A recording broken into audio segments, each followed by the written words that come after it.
Hi, hello mga karels. Ipagpatuloy ko na po ang aking exercise pang day 3. Ayan. Ay, warm up muna, warm up.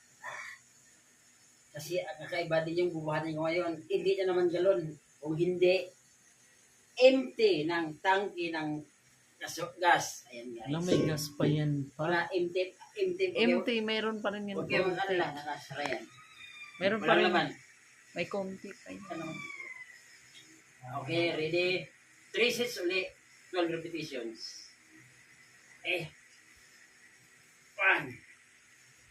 2, 3, 4, 5, 6, 7, 8, 9, 10.